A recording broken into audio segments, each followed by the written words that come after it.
The revolution continued. The part where we have events leading up to the revolution, or non-events. It's just for internal use, maybe only. Spoiler alert. So it seems like a big thing, a huge happening, massive binner to me, to us,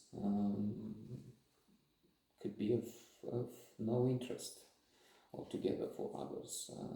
That's why instead of having a big movie made on this with Leonardo DiCaprio starring in the leading role, we're just making a series of obscure YouTube videos on the edge of the net, which is that should be, and the revolution, the participation in it.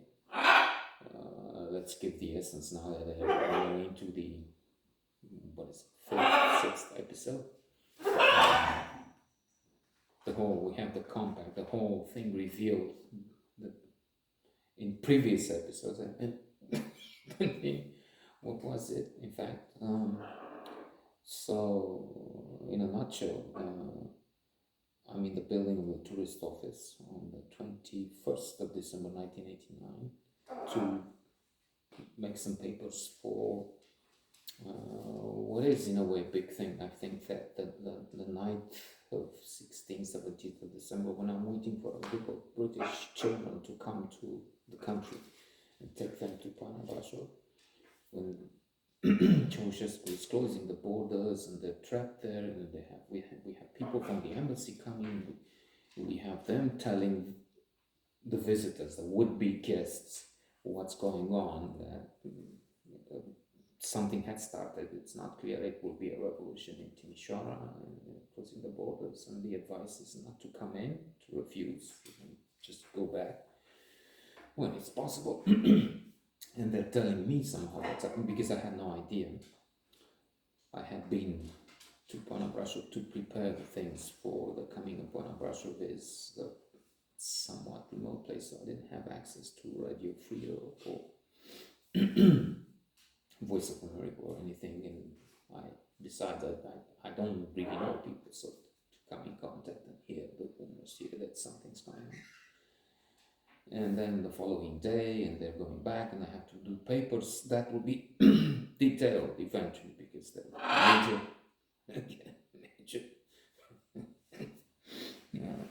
traumatic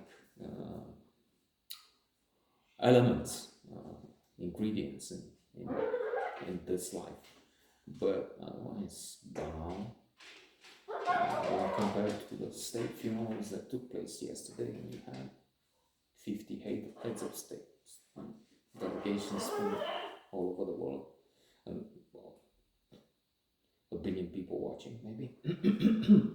So,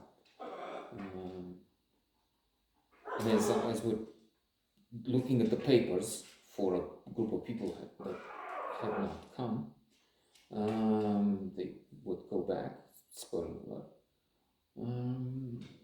something's going on outside. And noises going to the window at second or third floor, I forgot which.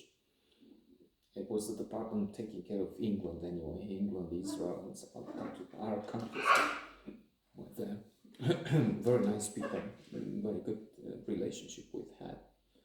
Well, it's also based on some corruption, if you will. I mean, we would do things, tricky things, corrupt things anyway for the communist regime illegal. That would be jail. I mean, touching $5 would be jail unless you had connections. I understand a fellow who has been in some years after the revolution, Minister of Tourism. He has one of the major tour agencies now. Did something, was caught, but then he was out of work for a while, but then back in business because he had connections, and they were supposed to, those who had major things going, to all have connections. The fellow who has a big furniture company now, met him once, and he was asking all the wrong questions, like a KGB agent. which he probably was, because he was doing good business. I had to take something quite good with potential. I would have to be stuck in a resort with geriatric treatment in all over in Kalimanest, in Moldova, in Felix. In Felix, I had to pay in cigarettes for sex to get laid, because they were young people, but they had their own boyfriends, things like that. I know, but at one point I got too frustrated and I found someone and said, yeah, but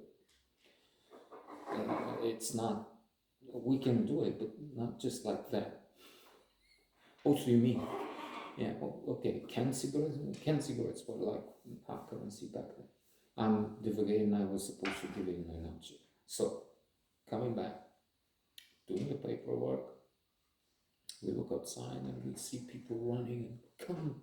And I think I've seen the bellboy from from the Intercontinental guy. I knew he was a bellboy at the hotel, which was where we would make a lot of, I mean, one of the best wages of the records in tips, actually, in that regime.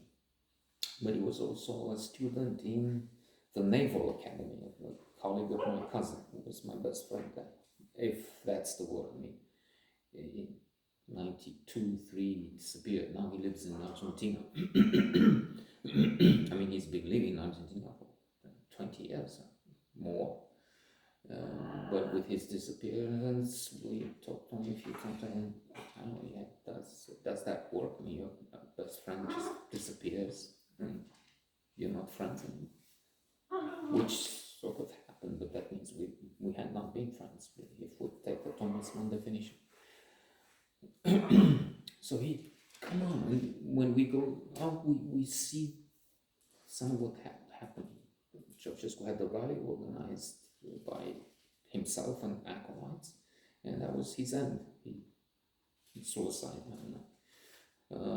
We didn't know it anyway, that will happen. And during the rally, people, Ceausescu as always, but then something happened and they started bullying him, and they just split. Most of them went to the University Square. A group of 200 maybe went to the Roman Square. And this is where I took Laurentiu.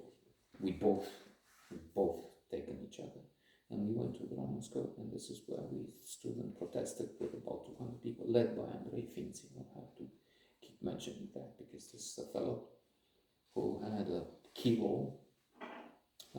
I did say that deserves a statue, but he doesn't have that, and he doesn't have, as far as I know, recognition. I never heard of it. And we stayed there for some hours. Then we went to university, where we stayed a little, and then the following day went around to observe the revolution, and that's about it. And we'll end this note, which has this should be the whole thing, you know, contribution to the revolution, which is this big, in a way. On the other hand, at the cellular level, or microscopic, small thing that it was, it's still billions of times bigger than what the fake fellows who did, I don't know, nanoparticle, what's that? Let's reduce it to a photon. A photon worth contribution. I mean, they looked at it on television, and tens of thousands, as I think I know, tens of thousands got the certificate for being revolutionary, being beneficiaries, and then a number of them went on to claim power, positions, and so on. And, well, it's also true that they transferred. It was the like in Russia, which is maybe a better known example, the oligarchs. They had connections. They used to be the nomenclatura of the old regime, and if not, the second generation, the sons, the nephews, and so on. And then they approved the sale of factories for nothing, quite often there was a question like with the Bancorex, the head of the bank, arrested, did maybe 1 year, but then he gave a few billion dollars to various fellows who the Nouveau Riche. Vino Porto Rica.